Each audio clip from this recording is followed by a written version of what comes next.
Everybody ready? Good evening.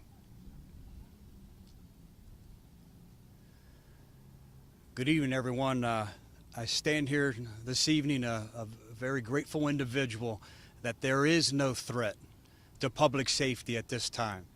But that certainly wasn't the case at 12:48 this afternoon when our 911 call takers received several phone calls of an armed gunman who was discharging his firearm in the parking lot of the washed-up car wash here in East Brandon Boulevard.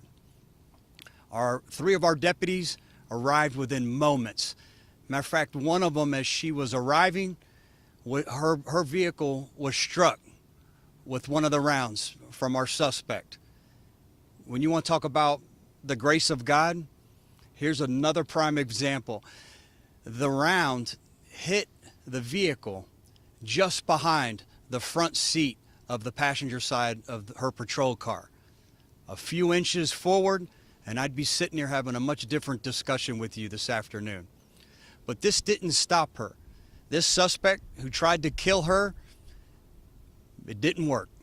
Her and the other two deputies continued to charge forward towards danger, entering the back road leading up to the rear of the business and charging towards where he was. As they got a little closer to three of them, he sees them and fires several shots trying to strike them. Fired so many shots that he had to reload his gun, dropped the magazine, and reloaded his firearm. During this time, as he rearmed himself, the deputy tried by discharging his firearm to stop him, was unsuccessful, and our suspect, our bad guy, fired several more shots towards the three deputies, trying to strike them. Again, trying to kill these three deputies that were arriving on scene and trying to bring some type of resolution to this shooter. The shooter that was creating chaos in a convenience store parking lot, the car wash, and a business professional parking lot behind it, and as we all know, a very busy road. Any of these individuals traveling or walking or being employed in one of these businesses could have been a victim here today.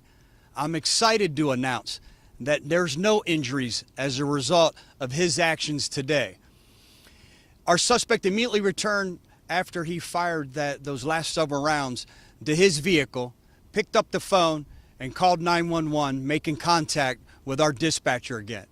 He was irate about the mental health treatment that he had recently received here at one of the local hospitals.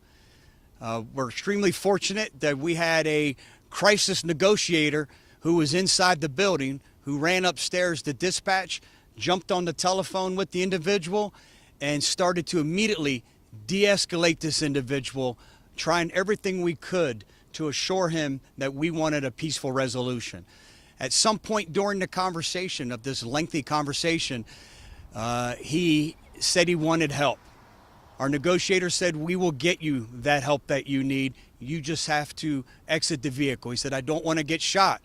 The deputy assures him, "You're not going to get shot. Get out of the vehicle without the gun, with your hands up, and you'll be taken into custody peacefully." And that's exactly how this ended here today. Everyone knows that I'm the biggest advocate when it comes to mental health treatment and getting those individuals in our community the help that you need. But that certainly, not for a fraction of a moment, justifies what this individual did here today by trying to murder three of our deputies that were doing nothing but trying to protect our community here today. I assure you this, he will now get the help that he needs. He'll get all the help that he needs, but now it will be from inside our jail.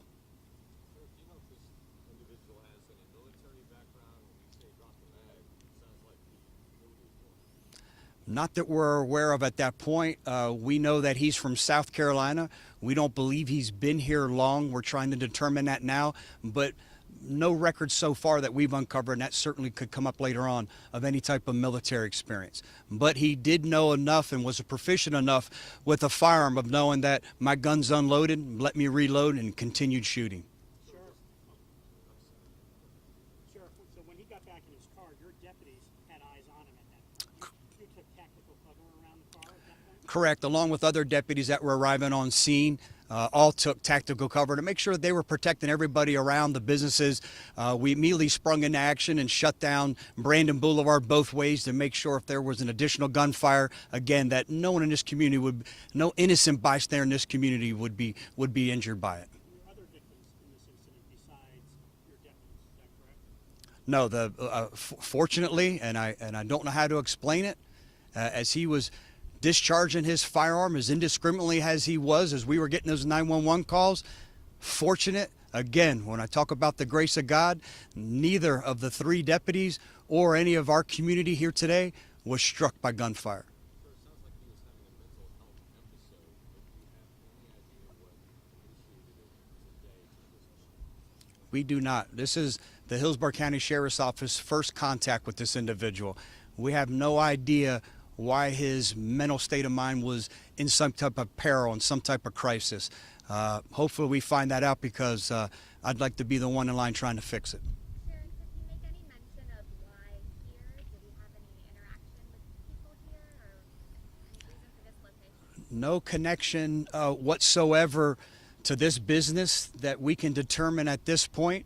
His girlfriend saw him on Facebook Live having some communication as he was walking around the parking lot talking to different customers and individuals that were here, and she's the one that informed us that he suffers from some type of mental health crisis. She didn't know exactly what, only knew that he needed he severely needed to get some help. He apparently fired a shot at a car wash before he That could be. We're working through that now. We have witnesses separated. We're doing interviews again. This is extremely preliminary. We're doing everything we can to do that, again, that secondary investigative techniques that we need to make sure that we have every detail that we need. And we'll certainly be as diligent as we can to our community out here. We know that Brandon Boulevard being shut down is an extreme inconvenience. We're working as diligently as we can, our crime scene individuals processing this, and we'll get it open as rapidly as possible. Last question. You preached about gun violence before over and over and over again. It never stops, this gun violence in our community. Well, worse yet than gun violence is someone who's suffering from some type of mental health crisis that has a firearm. And that's what we faced here today. This individual has no business having a firearm until they can get healthy. And you saw the fact that an unhealthy individual has a firearm is what we witnessed here today. Thank you, everyone.